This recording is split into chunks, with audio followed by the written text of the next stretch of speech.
Hello students, welcome back. In the last lecture we studied this table of extraction of metal from their ore. In this, the steps involved in the extraction of metals having different reactivity is shown. Now we are going to study in detail about each and every process which is taking place during this extraction. So the first topic which we are going to study is extraction of metal in the middle of the activity series. We are knowing that zinc, iron, etc. are the metals which are found in the middle of the activity series, and they are obtained in the form of oxides, sulfides or carbonate ores. If they are in the form of oxide ore, it is easy to obtain metal from this oxide by the process of reduction. You are knowing what is reduction. It is the removal of oxygen or adding of hydrogen to the compound. But if it is in the form of non-oxide ores, that is either it is in the form of sulfide ore or it is in the form of carbonate ore, first of all it is converted into oxide ore, and then by the process of reduction the metal is obtained. So the first process which we have to study is roasting. It is the process which is done for the sulfide ores. So what is roasting? Roasting is heating of an ore in presence of oxygen, and it is used to convert sulfide ore into oxide form. For example, zinc sulfide, that is ZnS, when it is heated in presence of oxygen, it gets converted into zinc oxide, that is ZnO, and sulfur dioxide gas is liberated. This process is known as roasting. Next is calcination. Calcination is the process which is done for the carbonate ores. It is heating of an ore in absence of oxygen. It is used to convert carbonate ores into its oxide form. For example, zinc carbonate ZnCO3, when it is heated in absence of oxygen, zinc oxide, that is ZnO, is obtained and carbon dioxide is liberated. This oxide, that is zinc oxide, is then reduced to metal by heating it with a reducing agent. The most common reducing agent is coke, which is a form of carbon. That is zinc oxide ZnO. When it is reduced in presence of carbon, that is when it is heated, it gets converted into zinc and carbon dioxide gas is liberated. These topics, that is calcination and roasting, are very important. Many times they are asked in examination along with equations, or sometimes they may ask the difference between calcination and roasting also. So prepare it well. Now the next is Thermit reaction.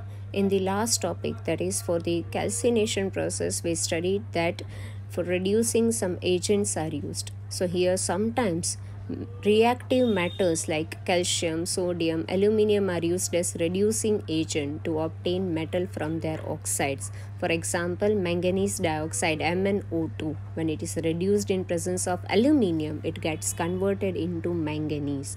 So here aluminium is used as reducing agent to convert manganese dioxide into manganese.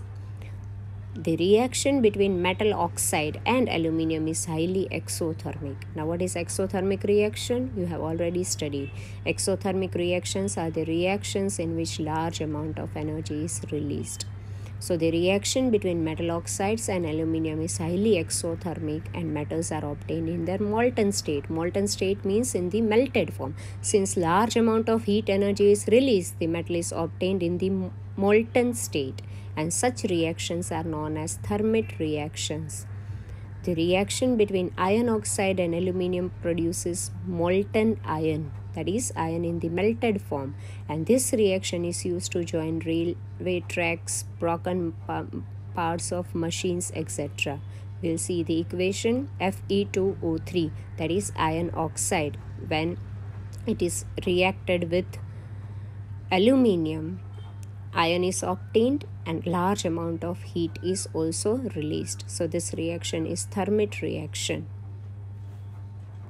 Now let us study the extraction of metals of low reactivity. We have studied in the table that the extraction of metals of low reactivity are generally obtained in the form of sulfide ore.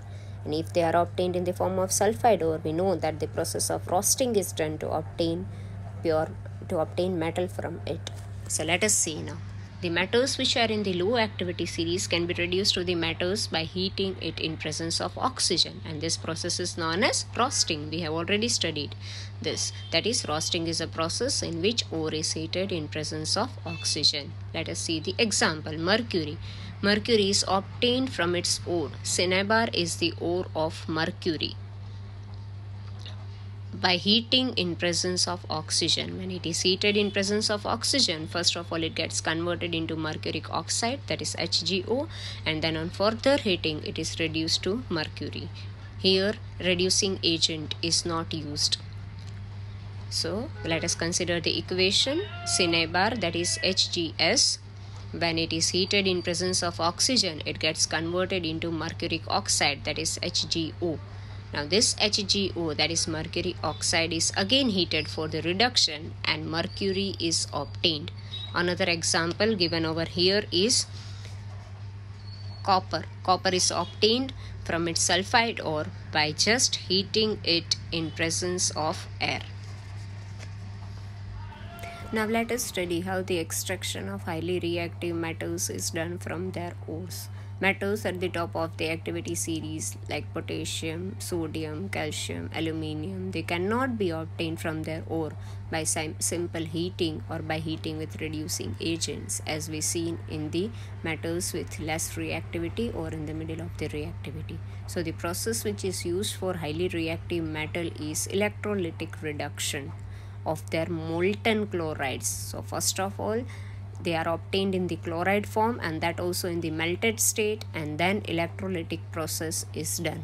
Here you can see in the example, when electric current is passed through molten sodium chloride, sodium metal is deposited at the cathode and chlorine gas is deposited at the anode. Here, when electric current is passed through molten sodium chloride, NaCl, that is sodium chloride, will get dissociated into Na plus and Cl minus.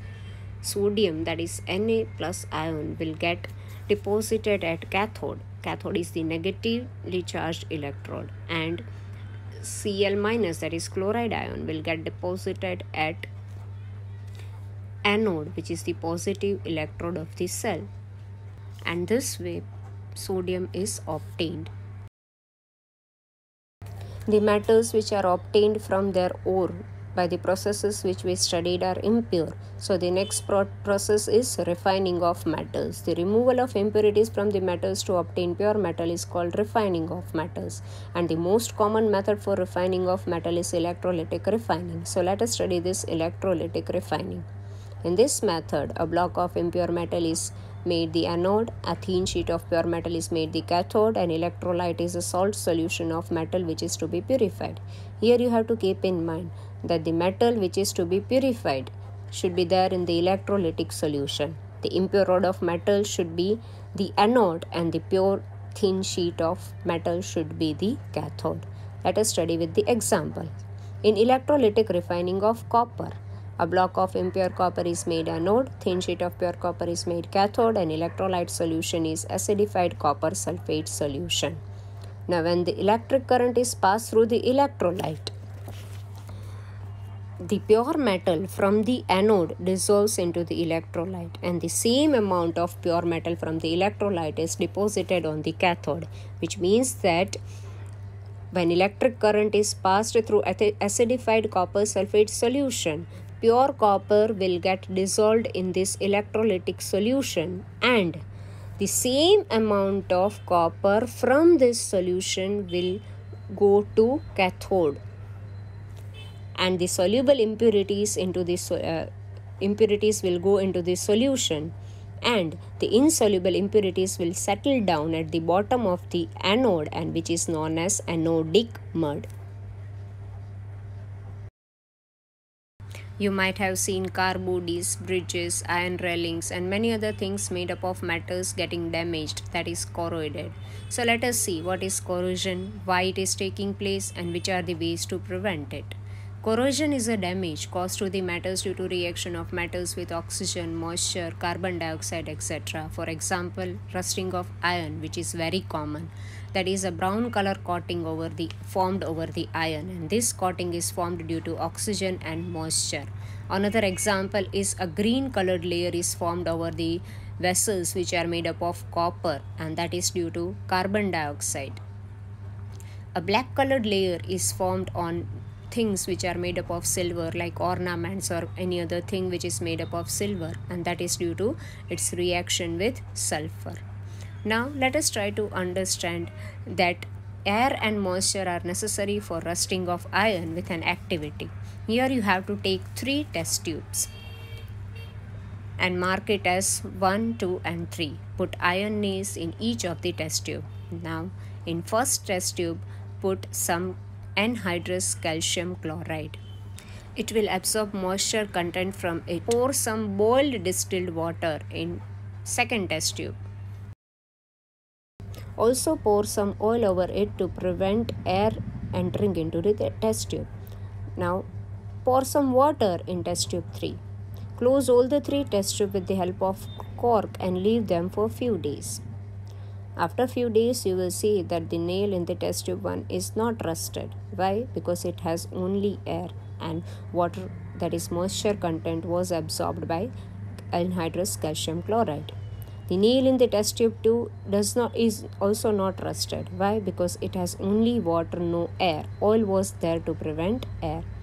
The nail in the test tube 3 is rusted because it had air and water both. So from this activity, we can conclude that air and moisture both are necessary for rusting of iron. Now next is prevention of corrosion. We will see the preventive measures of corrosion. First is applying oil or grease. The parts of machine are being oiled or grease is applied in order to prevent them from getting corroded. Next is by applying paint. The things which are made up of metal are painted with colors to prevent them from corrosion. Next is by galvanization. Galvanized iron, that is iron coated with zinc, is known as galvanized iron. This can be asked in this short answer. I repeat, galvanized iron is the iron coated with zinc. So with the layer of zinc over it, the rate of corrosion will get reduced. Next is by tinning, that is coating of tin over the metals, which will reduce the corrosive effect. Next is by electroplating. Electroplating is a coating of less reactive metal like chromium over highly reactive metals which get corroded soon. Next is by alloying, that is by making alloys. So next topic is what are alloys. An alloy is a homogeneous mixture of metal with other metal or non-metals. For example, steel. Utensils which we use in our house are made up of steel. This steel is an alloy of iron and carbon. Next is stainless steel. This also we are knowing utensils are made up of stainless steel also. They are made up of iron, carbon, cobalt and nickel. Next is brass. Brass is an alloy of copper and zinc. Bronze is an alloy of copper and tin. Solder, there is soldering iron which is used for welding electrical wires together, is an alloy of lead and tin. If one of the metals in an alloy is mercury, then that alloy is known as amalgam. This, in short answers, it can be asked what is amalgam. With this, our chapter gets over. Refer your textbook properly and read properly. And